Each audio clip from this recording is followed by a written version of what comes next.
श्रीराम जय राम जय जय राम श्रीराम जय राम जय जय राम श्रीराम जय राम जय जय राम श्रीराम जय राम जय जय राम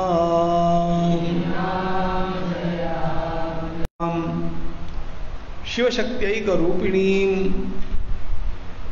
अमृतानुभवार्थाय वन्दे ज्ञानेशनन्दिनीं यस्य वेदमयी वाणी यस्य देवमयी तनुः यस्य ब्रह्ममयी दृष्टिः स गुरुः पातु मां सदा।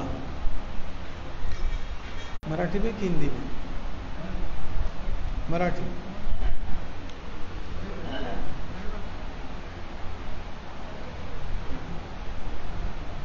सुमारे 1.5 वर्षानंतर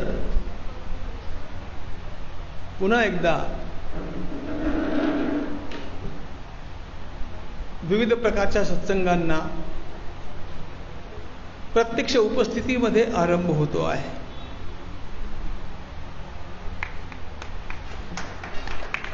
गेल्या 1.5 वर्षाचा काळ हा जागतिक दृष्टीनं, आपल्या देशाच्या दृष्टीनं, समाजाच्या दृष्टीनं, आपल्या अनेकांच्या परिवारांच्या दृष्टीनं एक असा कालखंड होऊन गेला ज्याची कल्पना आपण याच्या आधी कधी केलेली मला तरी आठवत नाही। सगळं काही एकदम स्तब्ध झालं।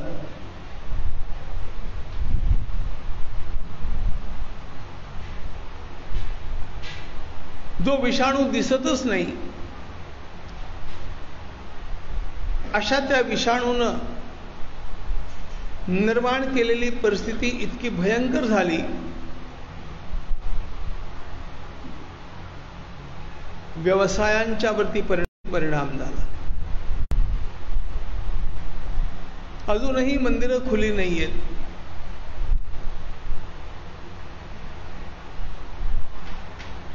सत्संग एकदम बंद पडला असं नाही। सत्संग आपण विभिन्न प्रकारे चालू ठेवला। गीता परिवाराचं काम या कालखंडामध्ये कितीतरी पटींनी वाढलं, हेही बघतो आता आपण। 100 पेक्षा अधिक देशांच्या मधनं 2.25 लाखापेक्षा अधिक विद्यार्थ्यांनी गीतेचे कमीत कमी 2-2 अध्याय कंठस्थ करावेत हा उच्चांक झाला।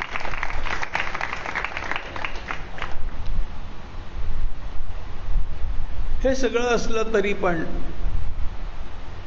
प्रत्यक्ष सत्संग, एकमेकांच्या भेटी गाठी, त्याच्यातनं पुन्हा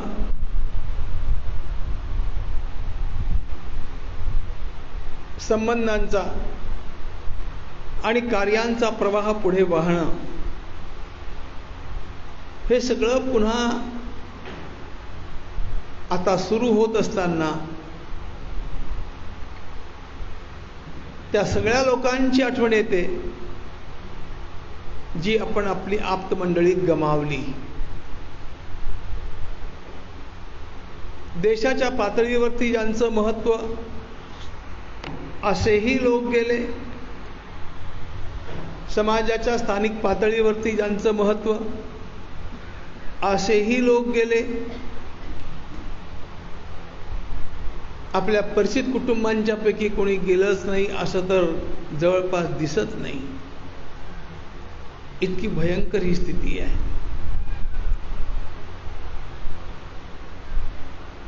मला आठवतं त्याप्रमाणे गेल्या वर्षीच्या 10 मार्च या दिवशी जालन्याला मी शेवटचं प्रवचन केलं होतं आणि तिथूनच मला अमरावतीला पुढे न जाता मागे पुण्याला परतावं लागलं होतं.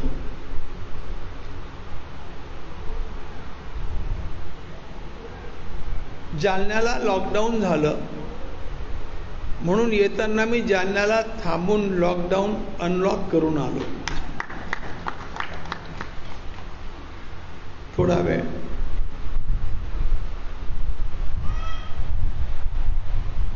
या कालखंडामध्ये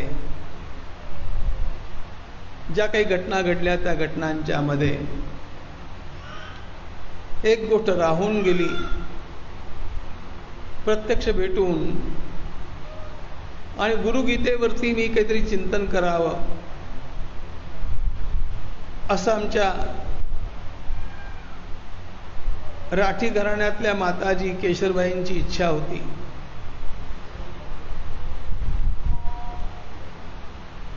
कुठल्या न कुठल्या ग्रंथाचं चिंतन करत राहणं हा माझा स्थायी भाव आहे.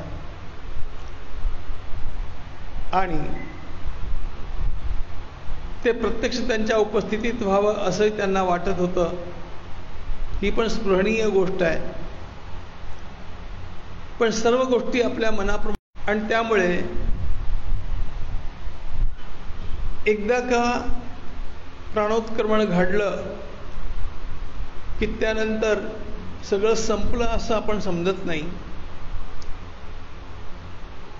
ती चेतना देहातनं निघते पण ती चेतना शिल्लक असते. अस्तित्व नायमस्ती तिचैके. उपनिषदकारांनी प्रश्नच उपस्थित हा केला आहे आणि गीताकारांनी म्हटलं की आपल्याला दिसत नसलं तरी पण उत्क्रामंतम स्थितम वापी गुंजानम वा गुणान्वितम विमूढा नानुपश्यन्ति पश्यन्ति ज्ञानचक्षुषा. अशा प्रकारची ती चेतना ती देहातनं मुक्त झाल्यानंतर सुद्धा आपल्या वासना कायम ठेवते, आपल्या इच्छा कायम ठेवते. आणि म्हणून आपल्या पूर्वजांच्या अशा प्रकारच्या जर काही इच्छा शिल्लक असतील तर त्या पूर्ण करणं हे पुढल्या पिढ्यांचं कर्तव्य असतं. त्या तशा पूर्ण केल्या तर त्यांचे आशीर्वाद मिळतात, त्यांची कृपा छाया मिळते. आणि नाही पूर्ण केल्या तर आपण त्या कृपेला, त्या आशीर्वादांना मुकतो. म्हणून पहिल्यांदा मी आपल्या मातोश्रींची इच्छा पूर्ण करणाऱ्या या राठी परिवाराचं अभिनंदन करतो आणि त्यांना ही प्रेरणा देऊन हे घडवून आणणाऱ्या सौभाग्यवती जाऊ नये, ती पूर्ण व्हावीच. आणि या दृष्टीनं आपण गुरुगीता या विषयाचं थोडंसं चिंतन यथामती थोडक्यात करणं पुरेसं ठरणार आहे. आपण सगळेजण परमार्थाचे विश्वासी आहोत. प्रत्यक्ष परमार्थ आपण किती करतो हा भाग थोडा बाजूला ठेवतो, थोडा एक वेगळा मुद्दा आहे. पण परमार्थावरती विश्वास आपला सगळ्यांचा आहे. आणि हा परमार्थ आपल्याला जीवनामध्ये साधावा असं प्रत्येकाला वाटतं. ते साधेल किती, साधतं किती हे ज्याच्या त्याच्या क्षमतेवरती, त्या सत्संगावरती, त्याच्या इच्छेच्या तीव्रतेवरती अवलंबून असतं. पण धन्य तेच आहेत ज्यांना हा परमार्थ साधला गेला. परमार्थ याचा अर्थच आहे. अर्थ तुम्हाला कळतो. अर्थ म्हणजे संपत्ती, अर्थ म्हणजे धन. पण हे दिसणारं धन किती नश्वर आहे आणि कसं ते पटापट सोडून देऊन निघून जावं लागतं हे या दिवसांच्या मध्ये आपण बघितलेलं आहे. वाटत नव्हतं की ही व्यक्ती जाईल, पण ती व्यक्ती गेली. याचा अर्थ जे कधी नष्ट होत नाही. जे आपल्याला इथून जाताना घेऊन जाता येतं. भगवद्गीतेमध्ये इदम शरीरम कौंतेय क्षेत्रमित्यभिधीयते असं भगवंतानं म्हटलं. हे शरीर शेतासारखं आहे. याच्यामध्ये आपण हे शरीर तर काही कुठे नेता येत नाही, ते इथे सोडावं लागतं. पण या देहरूपी शेतामधनं आपण सत्कर्मांचं पीक काढलं तर ते सोबत नेता येतं. दुष्कर्मांचं पीक निघालं तर ते ओझं सोबत न्यावं लागतं. आणि त्यामुळे या कर्मांच्या वरती आपला परमार्थ अवलंबून आहे, आपल्या जाणीवेवरती अवलंबून आहे. आणि म्हणून आपल्याला आपल्या परंपरेनं सांगितलं, प्रपंच सुखे, समर्थांचंच वाक्य सांगतो, प्रपंच सुखेनैव करावा परंतु काही परमार्थ साधावा, परमार्थ अवघाची बुडवावा हे बरे नव्हे. प्रपंच करण्याकरता समर्थांनी विरोध नाही केला. त्यांनी म्हटलं सुखेनैव करावा, पण हा प्रपंच नासकाच आहे मुळात, हा नष्ट होणाराच आहे मुळात. जेव्हा आपण मार्ग धुंडाळू लागतो तेव्हा भिन्न भिन्न प्रकारच्या देवी देवतांच्या उपासना आपल्याला समोर दिसतात. आपणाला ज्ञानाचा मार्ग, भक्तीचा मार्ग, कर्माचा मार्ग दिसू लागतात. या सगळ्या पसाऱ्यामध्ये नेमकं काय करावं हे जेव्हा मी ज्ञानेश्वर माऊलींना विचारतो तेव्हा त्यांनी सांगितलेली एक गोष्ट, ज्ञानेश्वर महाराज हे आपल्या सर्वांचे परमप्रमाण आहे. आणि त्यांनी म्हटलं, बाकी तुम्हाला जे करायचं ते करा, करायचं असेल तर करा, करायचं नसेल तर नका करू, पण एक गोष्ट केल्याशिवाय राहू नका. आणि ती महत्वाची गोष्ट म्हणजे म्हणून जाणतेन गुरु भजिजे तेने कृतकार्य होईजे, जैसे मूळ सिंचने सहजे शाखा पल्लव संतोषती. माऊलींची ही ओवी म्हणून जाणतेन गुरु भजिजे.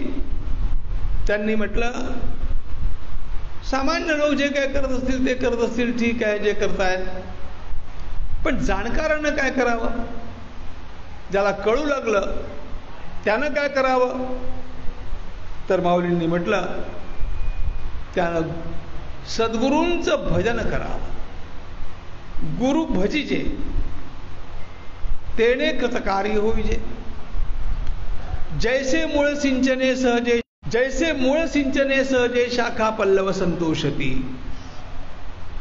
आपण भगवान महादेवाची आराधना, नारायणाची आराधना, देवीची आराधना, सूर्याची, गणेशाची, आणखी ज्या कुठल्या दत्ताधिकांची आराधना त्या करायला हरकत नाहीये, त्या केल्या पाहिजेत. पण त्या सगळ्या करत असताना सुद्धा मुळात सद्गुरूंची भक्ती त्याच्या बैठकीच्या ठिकाणी असली पाहिजे, ती मूळ ठिकाणी असली पाहिजे. आपण तसंही एखाद्या पूजेला बसतो, कशी पूजा आरंभ करतो, श्री गणेशाय नमः, श्री सरस्वती नमः, श्री गुरुभ्यो नमः. आपल्या गुरूंना वंदन केल्याशिवाय, गुरु परंपरेला वंदन केल्याशिवाय आपली बाकीची साधना सुद्धा सफल होत नाही. आणि म्हणून या सद्गुरूंची ही महत्ता लक्षात घेऊन त्याची आराधना कशी करावी, ती किती महत्वाची आहे हे सांगत असताना या गुरुगीतेमध्ये सद्गुरूंचं जे स्वरूप सांगितलंय ते लक्षात घेणं फार आवश्यक आहे. आणि ते गुरुगीतेतलं सांगितलेलं मधनं भगवान महादेव हात जोडतात हे बघून पार्वती मातेनं विचारलं की सगळे तुम्हाला नमस्कार करतात, तुम्ही कोणाकोणाला नमस्कार करत असता? तेव्हा भगवान महादेवांनी उत्तर दिलं, विधी विष्णू महेंद्राद्यैर वंद्य खलु सदा भवान नमस्करोषि कस्मै त्वं नमस्काराश्रय किल. सगळ्यांच्या नमस्काराचा आपण आश्रय असतानाही आपण कुणाला नमस्कार करतात? तेव्हा महादेवांनी म्हटलं, पार्वती, कोणी कितीही मोठं झालं तरी पण गुरुतत्व हे त्याहीपेक्षा मोठं आहे. आणि म्हणून सद्गुरु तत्वाला नमस्कार करत राहणं, सद्गुरु तत्वाच्या प्रती कृतज्ञ राहणं हा आमचा स्थायी भाव आहे. आणि जो केवळ भगवंताची भक्ती करेल पण सद्गुरूंच्या करता श्रद्धा ठेवणार नाही, त्यांची आराधना करणार नाही, त्याला शास्त्र वाचून सुद्धा शास्त्र कळणार नाही. शास्त्र वाचणं वेगळं, शास्त्रांचा अर्थ कळणं वेगळं. शास्त्रांचा अर्थ कळणं त्या मनामध्ये अत्यंत आदराचा भाव असेल तर ती विद्या माझ्यावरती कृपा करते, नाहीतर विद्या येऊन सुद्धा माणसं आयुष्यामध्ये सफल नाही होत. विद्या प्राप्त होणं ही वेगळी गोष्ट आहे आणि ती विद्या सफल होणं ही वेगळी गोष्ट आहे. कर्णाला विद्या प्राप्त झाली की नाही बोला? कर्णानं विद्या मिळवली, पण कर्णाची विद्या सफल झाली का बोला? कर्णाची विद्या सफल झाली नाही. सफल झाली अर्जुनाची विद्या, कारण कर्णानं गुरुद्रोह केला. या ठिकाणी गुरुगीतेमध्ये भगवान महादेवांनी श्रुतीमधलं वाक्य सांगितलंय, यस्य देवे पराभक्ती यथा देवे तथा गुरौ. आपल्या विद्येची सफलता साकार करता येत नाही. स्वतः सद्गुरूंच्या मुखातनं जे ज्ञान प्राप्त झालं ते ज्ञान आपलं वागणं अशा प्रकारचं पाहिजे, आपली भक्ती अशा प्रकारची पाहिजे. गुरुगीतेमध्ये म्हणतायत, शिवे रुष्टे गुरुस्त्राता गुरुवृष्टेन कश्चन लब्ध्वा कुलगुरुं सम्यक गुरुमेव समाश्रये. अन्य देवतांची कृपा कमी झाली किंवा देवता नाराज झाल्या तर भगवान महादेव त्या देवतांच्या प्रतिकूलतेला अनुकूल करून टाकतात. भगवान महादेव प्रतिकूल झाले तर सद्गुरूंच्या कृपेनं त्यांची अनुकूलता साधता येते. पण सद्गुरू प्रतिकूल होऊन गेले, त्यांचा अपराध आपल्याकडनं घडला तर मात्र आपल्याला कुठल्याही अन्य उपायानं त्याला पुन्हा अनुकूल नाही करता येत. इतकं सद्गुरूंच्या सेवेचं, सद्गुरूंच्या मनाला जपण्याचं महत्त्व सांगितलंय. अत्रिनेत्र शिव साक्षात द्विबाहुश्च हरिस्मृतः यो चतुर्वदनो ब्रह्म श्री गुरु कथित प्रिये. गुरुगीतेमध्ये भगवान महादेव सद्गुरूंचं महत्त्व सांगत असताना म्हणतात,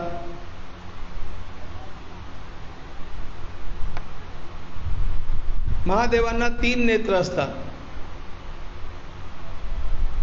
सद्गुरू हे 2 नेत्रांचे महादेव आहेत. ब्रह्मदेवाला 4 मुख आहेत. सद्गुरू हे 1 मुखाचे ब्रह्मदेव आहेत. भगवान नारायणाला 4 हात आहेत. सद्गुरू 2 हाताचे भगवान नारायण आहेत.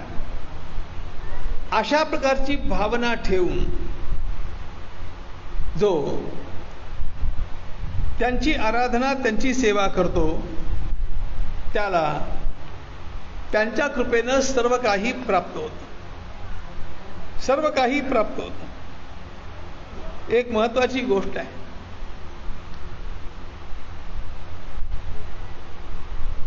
आपण भावना कशी ठेवतो याच्यावरती हे अवलंबून असणार आहे की आपल्याला फळ काय मिळणार. तुम्हाला महाभारतातलंच उदाहरण सांगतो. एकलव्याला द्रोणाचार्यांनी शिकवलं नाही. एकलव्यानं काय केलं तुम्हाला ठाऊक आहे? एकलव्य वनात निघून गेला. त्याला द्रोणाचार्यांच्या बद्दल वैषम्य नाही वाटलं. त्यानं मनानं विचार केला की मी माझ्या मनानं जर त्यांना सद्गुरू म्हणून स्वीकारलेलं आहे तर आता त्यांचीच मला भक्ती केली पाहिजे. आणि त्यानं द्रोणाचार्यांची मातीची मूर्ती बनवली आणि त्यानं आपला अभ्यास चालू ठेवला. लांबलचक कथा मी सांगत नाही. महाभारताची कथा ऐकायला उद्यापासून ठालेगावला. पण प्रत्यक्ष अर्जुनाला सुद्धा भुंकणाऱ्या कुत्र्याचं तोंड, त्याला जखम न करता त्याचे तोंड बाणांनी भरून टाकून भुंकणं बंद करणं हे शक्य नव्हतं. ते एकलव्यानं साधून दाखवलं. आणि जेव्हा चौकशी केली तेव्हा हे कळलं की हे करणारा एक भील कुमार आहे. आणि त्यानं सांगितलं की माझे गुरु द्रोणाचार्य आहेत. द्रोणाचार्यांनाही आश्चर्य वाटलं. द्रोणाचार्यांना जेव्हा त्यानं नेऊन दाखवलं की मी यांची आराधना केली,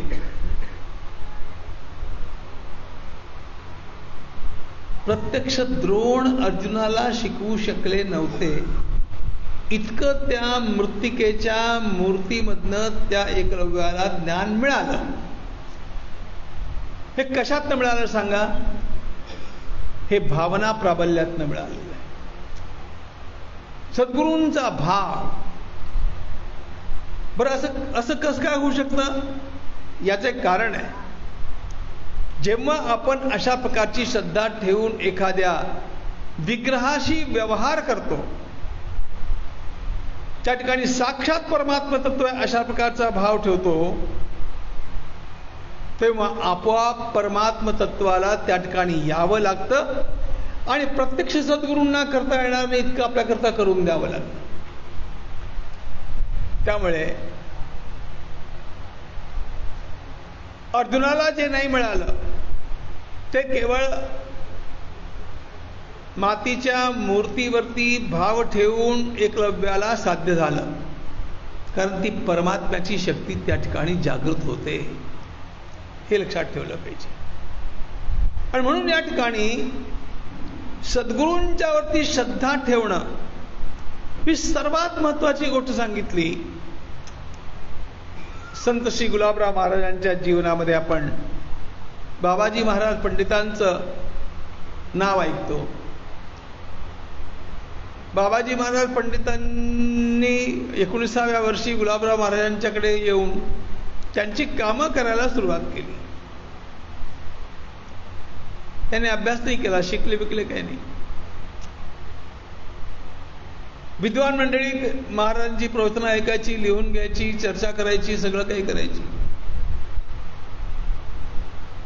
पण गमतीची गोष्ट अशी आहे,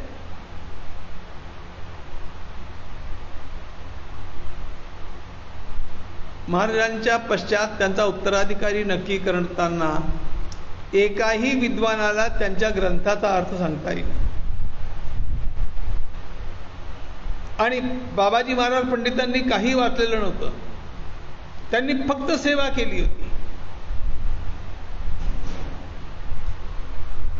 स्नानाचं पाणी काढून देणं, कपडे धुणं, स्वयंपाक करणं, उष्ट काढणं, सगळी सेवा त्यांनी केली.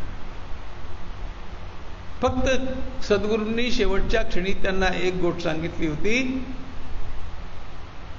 पंडित तू माझी इतकी सेवा केली, मी तुला काही दिलं नाही.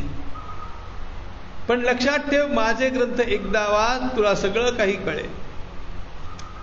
आणि याचा परिणाम हा झाला, मोठमोठे विद्वान जे ग्रंथ सांगू शकले नाही. आता हा नारायण पैकाजी पंडित बाजूला कोपऱ्यात बसलेला होता. त्या एकानं कुचेष्टा म्हणून विचारलं, काय पंडित तुम्ही सांगता का? चेष्टावर का चेष्टा. निगमांतवत संदीपक हे त्या ग्रंथाचं नाव आहे. पंडित म्हणाले, बघतो प्रयत्न करू. आणि बोलण्याकरता बसले. मंगलाचरण केलं. अस्खलितपणे 2 तास तो ग्रंथ सांगत बसले. गमतीची गोष्ट म्हणजे ऐकणाऱ्या लोकांच्या मध्ये सगळे विद्वान होते. सर्वांना जाणवलं काय ठाऊक आहे, पंडित फक्त बोलतायत पण आवाज महाराजांचा आहे.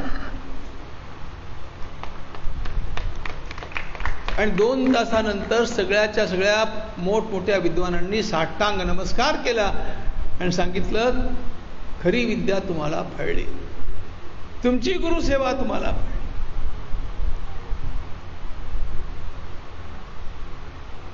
आणि ते त्यांचे उत्तराधिकारी झाले. अभ्यास करणारे सगळे बाजूला राहिले. ही घडलेली घटना. याचं कारण काय आहे, गुरुगीतेमध्ये वर्णन करून सांगतायत. गुरु हे काही एखाद्या व्यक्तीचं नाव नाही आहे. गुरु हे एक तत्व आहे.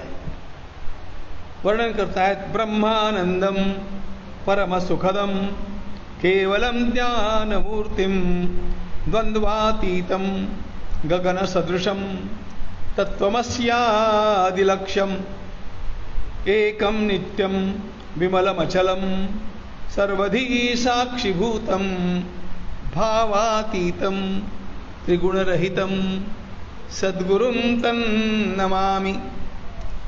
हा श्लोक बहुतेक लोकांचा पाठही असेल, पण हा मूळ गुरुगीतेतला श्लोक आहे हे लक्षात असलं पाहिजे.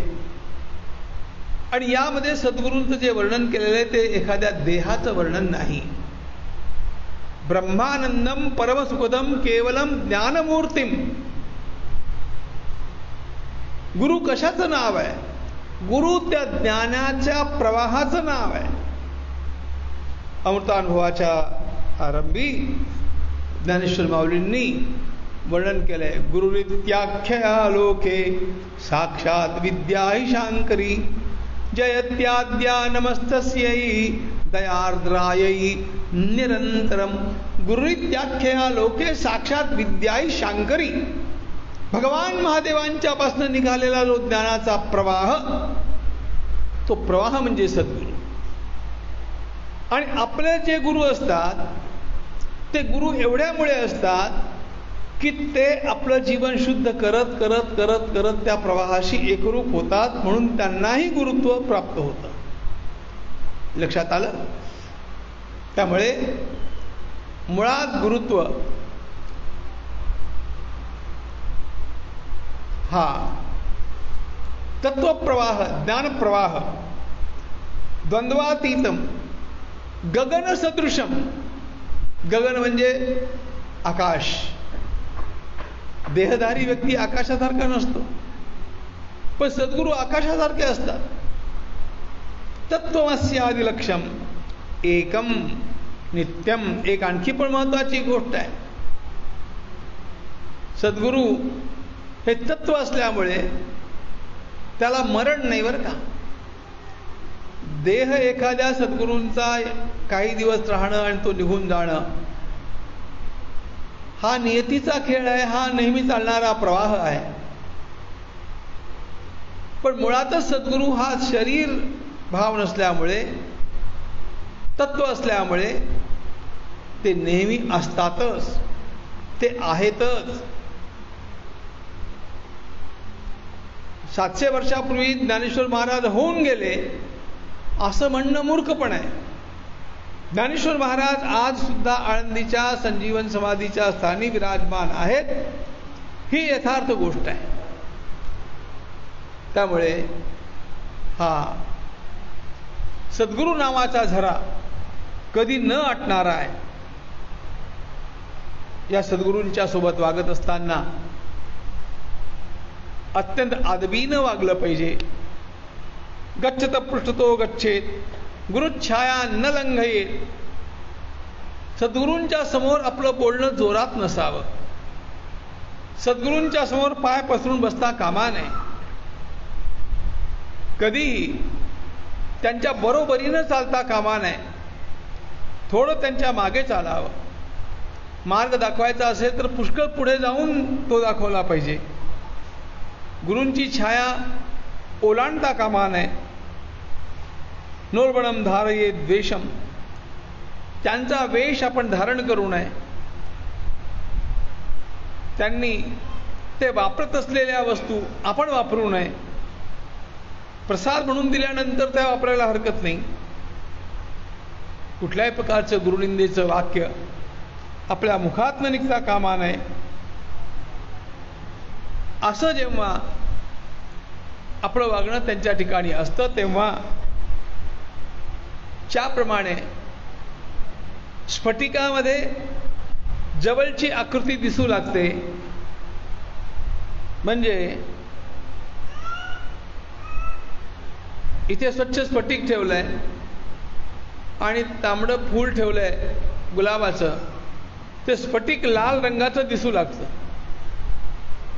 तसं आपलं जीवन स्फटिकासारखं जितकं शुद्ध होत जातं गुरु कृपेनं आणि गुरूंच्या आराधनेनं, आपोआप ते गुरुत्व आपल्या अंतरंगामध्ये प्रवेश करू लागतं. आणि त्यानंतर आपल्याला सद्गुरूंच्या प्रचितीचा, सद्गुरूंच्या सहवासाचा नित्य अनुभव येऊ लागतो. स्फटिके स्फाटिकम रूपम, दर्पणे दर्पणो यथा, तथात्मनिचिदानकार आनंदम सोहमित्युत. त्या सद्गुरूंचं प्रत्यक्ष सदेह सेवा आपण करावी. मनाच्या भूमिकेवरती त्यांचं ध्यान करावं. वाणीच्या भूमिकेवरती त्यांच्या नामाबद्दल अत्यंत आदर आपल्या अंतरंगामध्ये असावा. गुरोर्ध्याने नैव नित्यं देही ब्रह्ममयो भवेत्, स्थितश्च यत्र कुत्रापि मुक्तोऽसौ नात्र संशयः.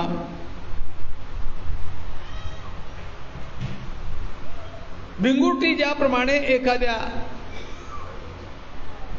त्या एक कीटक ज्याप्रमाणे चिंतन करता करता भिंगुटीचं रूप घेतो, त्याप्रमाणे सद्गुरूंचं चिंतन करता करता सद्गुरू रूप आपल्यामध्ये येतं. आणि म्हणून प्रत्येकानं आपल्या जीवनामध्ये सगळ्या प्रकारच्या मर्यादा पाळून सद्गुरूंची सेवा कशी करता येईल याचा कसोशीनं विचार करावा. एक मात्र गोष्ट सांगितली की केवळ गुरु गुरु म्हणून वाटेल त्याला गुरु म्हणून आपण त्याची सेवा करत बसलो तर त्यातनं कल्याण होतं असं नाही. ज्ञानहीनो गुरु त्याज्यो मिथ्यावादी विडंबकः सोशांती न जानाति परशांतीम करोति किम. ज्याला आत्मज्ञानच नाही अशा गुरूंच्या नादी लागून उद्धार नाही. त्यांनी शास्त्रांचं वाचन केलं नाही, शास्त्रांच्या अवलोकनापासून जे वंचित राहिले आणि शास्त्रांचं वाचन करूनही त्यांनी ती शास्त्र आपल्या आयुष्यामध्ये आचरली नाही, तर त्यांना स्वतःला सुद्धा तरता येत नाही, इतरांचा उद्धार कसा करतील. अशा प्रकारची ही गुरुगीता. गुरुगीतामिमां देवी प्रतिनित्यं विभावय, महाव्याधिगतैर्दुःखैः सर्वदा प्रजपेन मुदा. गुरुगीतेचं हे अत्यंत महत्त्वाचं ज्ञान भगवान महादेवांनी भगवती पार्वती मातेला दिलं आणि सांगितलं, तू या गुरुगीतेचं चिंतन करीत राहशील तर तुझ्या मनामध्ये निर्माण होणाऱ्या प्रत्येक संकल्पाला पूर्णता येण्याचं फळ तुला प्राप्त होईल. यम यम चिंतयते कामं तंतं प्राप्नोति निश्चयं नित्यं सौभाग्यदं पुण्यं तापत्रयकुलापहम. अशा प्रकारची मंत्र स्वरूप असलेली ही गुरुगीता ही श्रुतींचं, स्मृतींचं आणि सिद्धांच्या उपदेशाचं सार आहे. आणि या गुरुगीतेचं सार आपल्या जीवनामध्ये आपण सद्गुरूंची शरणागती हे सर्वात मोठं आलंबन मानावं. संपूर्ण गुरुगीतेचं सार असलेला एक श्लोक सांगतो आणि संपतो.